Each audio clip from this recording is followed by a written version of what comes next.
Now back to authors, writers, books, and beyond.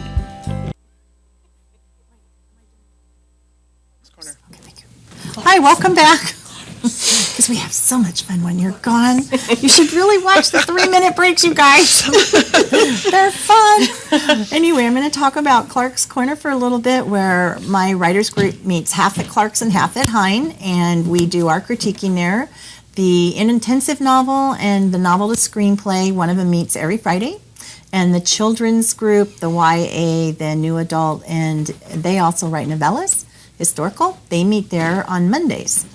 And we eat and drink coffee and tea while we're there and play and do, the novel to screenplay there. We're there from noon to 5. It's wonderful. It's a nice atmosphere.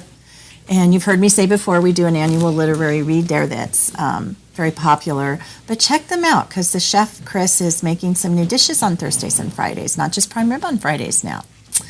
And Elisa the baker, oh my gosh, she has come up with some wonderful new creations. We buy them and split them.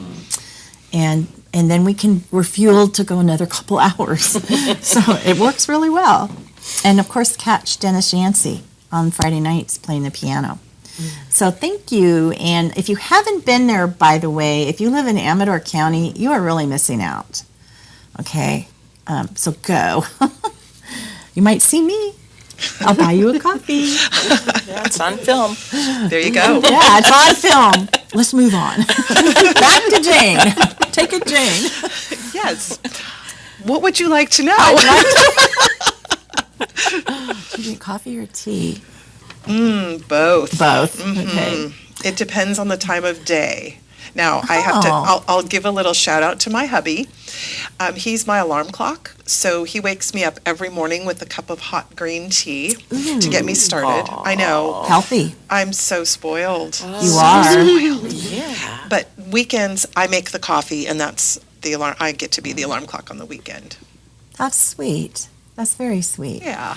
So, and I'm just curious, because you've been writing a while. How does hubby figure into that writing life?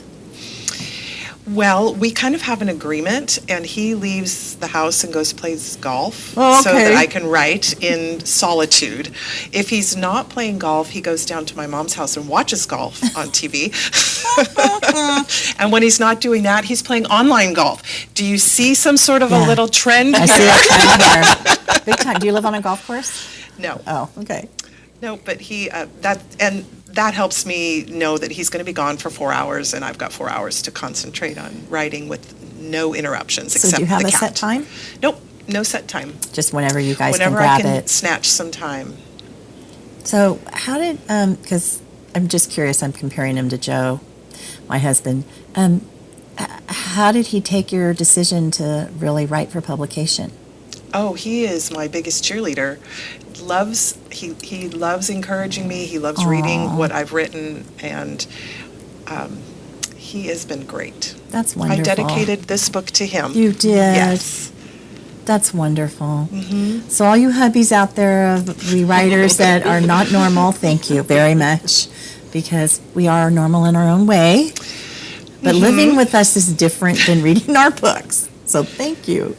Can you tell us a little bit more about your journey, if you kind of started in 2008? Well, when I started out, like I said, I really just wanted to write fiction. I wanted to write novels. And this book, of course, came out of my own journey of my husband and my son's death.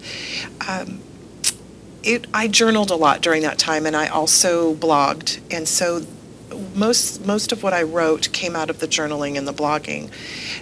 Because it was such a difficult journey, and I know that there are mothers out there who struggle still with grief and with sorrow, this will encourage them that yes, you're going to survive, yes, you're going to make it through. It's not going to be easy, but you will survive because of God's grace. Which is the key. That is the key. Yeah. Mm-hmm. Kind of hard to do it without it. Yes. That's how I can smile today, because I'm confident that I know where my son is, and I know that God carries me through. I can agree with that. Is there anything else you want to share before we move on to the next part about, I know you attend conferences and you always have a bright smile and a hug when someone sees you there. So that's very encouraging. Not everybody does that. I am a happy person. I'm happy because I have the Lord Jesus in my life. It makes a difference, doesn't he? It does. For you out there, because we are writers, we write in both the CBA Christian market and I write in the ABA market too, the American Booksellers market. But I write for the glory of God. So anything that we write is influenced in that way. And I would like to share with you this darling list of questions I brought home from, I think it's the 3rd grade class. Garcia is 6th grade. Sixth grade this should class. be fun. How much money, Jane, do you make per book? Anybody jump in if you want to How share. about 0 right now because it's not published yet? Because they think we're rich. Okay? Of course, yes, it doesn't happen that way. No. It actually depends on where the book is sold. If you sell it yourself, you make the most amount of money. If the publisher sells it directly to a bookstore, you make a little bit less. If the publisher sells it to a distributor who sells it to a bookstore, you make less. If the publisher sells it to a distributor who sells it to Amazon, you make less. Like $1 something. I think it comes out to be about $1 a book. Yeah, $1 a book. $1.40 something cents. Don't quit your day job. Yeah, no. This on Amazon, on the soft cover I make 88 cents and I split it with an illustrator. For the hardcover through my publisher I make more. But yes, the reality, folks. Now I have the option of other ways, like Wendy represents my novels, and so I will soon experience that. But let's suffice to tell them, really varies. Yeah. Okay? Do you plan on a career, kids? Okay. Yeah. You need this. Yeah. It's not a hobby for us. It's a job, but you need a day job too. Okay, Carlita, what made you want to be an author? I think that it was just from writing at a young age and envisioning that maybe I could publish someday. I think a lot of it also has to do with some of the journeys that I've had. I'm actually thinking about maybe going into memoir because I have had some experiences. I actually left home at 15 and and went off and the fact that I was able to still graduate from high school at 17 and then go on to college and become a nurse. I didn't realize what an accomplishment that was. I just did it because it was survival, and I thought that's what I needed to do. But along the way, I did a lot of journaling. So that probably, helped as far as my writing went. So when you were a teen, too? When I was a teen, yes. And I think all of that, all of the experiences that we have and any type of writing that we do, goes into the decision that we make to become writers and think that we can publish and sell something. So it's interesting that you were talking about, since I don't really have a book yet, getting paid for articles. And this piece that I had in the upper room, which is just a monumental accomplishment, there was an honorarium given because there's not a way that they can pay you for something like that. They get submissions from all over the world.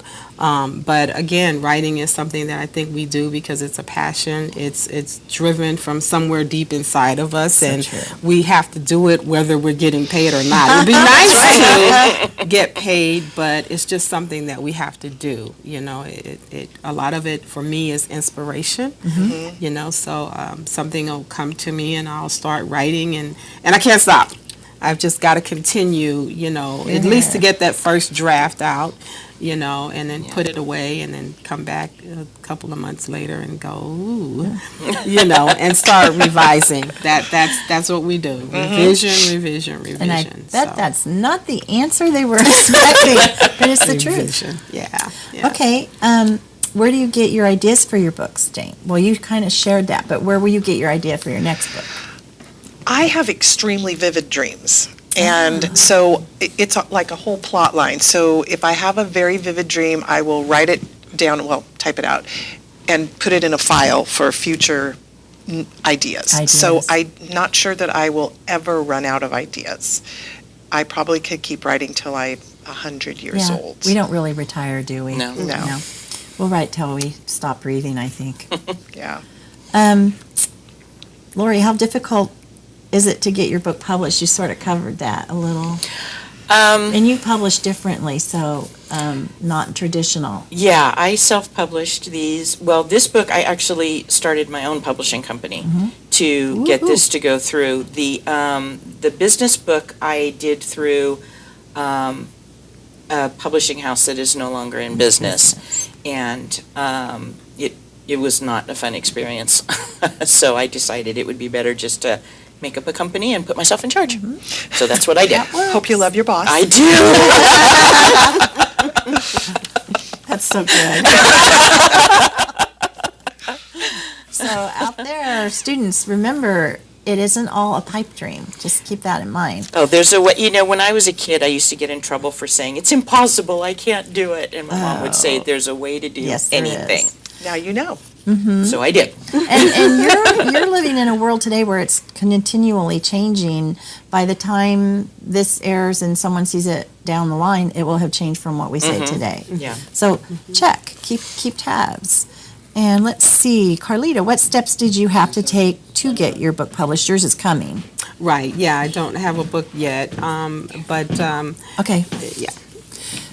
We'll go back to that. Okay. Okay. Okay. 10 seconds. We'll come back in a little bit and give you the last of the questions, and the ladies will wind up for you. Thank you so much.